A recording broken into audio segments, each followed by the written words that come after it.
if I go too far, tough shit. Sorry. You're going to want to say that's too much. I know that already.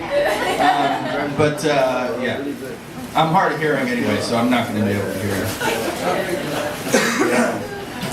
Okay, welcome. Good evening, folks. My name is Kanoa, and the theme tonight is summertime, if you couldn't guess already. And so when I'm thinking about summertime was, especially in my youth, it was a time for exploration. It was a time to seek out new experiences, new ways of viewing the world, and jerking off. Actually, my youth was mostly spent jerking off. But I grew up in the 70s, and that's a time that I call the pornographic enlightenment. Because we were just coming out of the dark ages, where if you wanted to see a pornographic movie, you had to go to a movie theater and you had to be of age, or you had to have an audio visual club type setup, right? You needed a projector and a screen. You needed at least a 3-hour block of time where nobody was home, so you could set it all up. Pardon me. So yeah, but by the 70s, there were magazines and things like that. And pardon me. So one of the aspects for me about summertime and sort of this, seeking out new experiences and such, was my friends and I. We'd get together and we'd raid our dad's porn stashes. Right? Women, you probably don't know much about this, but most men probably do. You'd spend the night with a friend, or summertime, you'd go hang out at your friend's house. You'd get bored after a while, throwing fireworks at cats or whatever.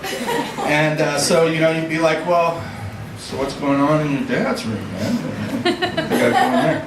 And so it was truly a time of wonder and fascination, because you'd raid one dad's stash and he'd be all into big boobs, right? And there'd be like big boob this and big boob that, and nurses with boobs and doctors with boobs and everybody with boobs. And then you go raid somebody else's stash and they'd be into lingerie and they'd be like dressing up or whatever. So my friends and I were like the crew of the Enterprise, basically, on a mission to explore strange new pornography, to seek out new worlds of perversion, and to boldly go where only our fathers had gone before. But that all came to an end. We stopped raiding porn stashes when we hit Timmy's dad's stash. It was all sadomasochistic gay porn. And that explained the whips and chains and the handcuffs in the garage. And, so it was a tough day for all of us, but especially for poor Timmy. And Timmy's mom. So, but back then we didn't have the internet, right? Nowadays, if you want to masturbate, basically all you have to do is walk in your living room, TV on, pornography, and boom, it's there, right? But back then, you couldn't even see titties, there wasn't HBO, you didn't have an option, yeah? You had to take titties where you could get them, where you could find them. And so, one of the most common places for us was National Geographic magazines, right? So, we had to resort to National Geographic, or what I call indigenous titties. It was a learning experience for me, because it had that added benefit of breaking down racial barriers, right? I didn't care if the titties were black, brown, green, purple, whatever, titties were titties. Yeah, and I held that truth to be self-evident, that all titties were created equal and deserving of appreciation, and maybe even a squeeze if the time was right. So, but what I really want to say tonight is that sex is tough for men, and especially when you're young. When a man is 15, he's got a bazooka with a hair trigger in his pants, and he's scared shitless it's going to go off in public.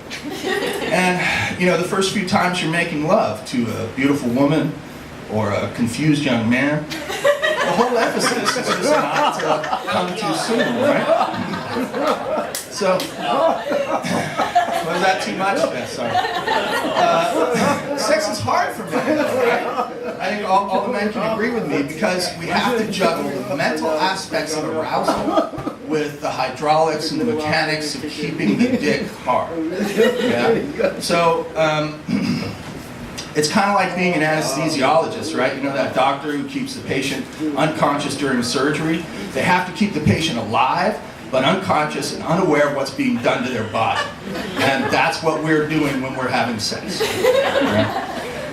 So if the penis starts to wake up while we're having sex, then the man has to think of things to keep it under, but not too far under, otherwise it will go away. Right? So, you know, that's why baseball. Baseball is a good distraction to think about. A zombie apocalypse is not. Yeah? Because you want to keep from coming, you don't want to stop from coming ever again. Yeah? So we have to perform this balancing act, right? The penis is a goal-oriented organ. Yeah? The dick does not want to delay the process. Once it's hard, ignition sequences go, liftoff is inevitable. And that's why, if anybody here watches Game of Thrones, anybody? So that's why men, and especially me, I can relate to that character Hodor, right? The simple guy, the simple giant, yeah, who can only say his name, right? And I relate to him because he represents that struggle that all men go through when we're trying to keep the White Walkers from breaking through the door. Yeah? And that's why when I'm making love, you can often hear me whisper, Hodor. Hodor. So now you know my secret, honey. So enough about men. You know, women don't have it any easier, I don't think. Right? I don't know, but I don't think. And I struggle. You know, I mean, like for me, women's anatomy is mysterious. You know, vagina is to me an enigma wrapped in a riddle, surrounded by pubes. And the trend for women nowadays is to go full Pamela Anderson down there. But even in full daylight, I can't really make heads or tails of what's going on. Yeah. And so, you know, give you an example. My ex once told me that the clitoris is a woman's pleasure button. Yeah. So next time we were making love, I pressed her clitoris. And she looked at me like I was Rain Man. Right? What the fuck are you doing? Yeah? You're supposed to rub around it. You're supposed to nuzzle. You're supposed to massage it. You know? You're supposed to get in there.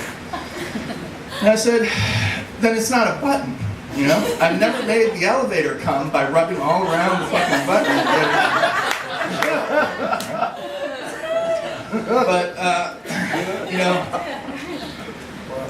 that's as far as I could make it last, folks, and I hope that you're all satisfied. Thank you.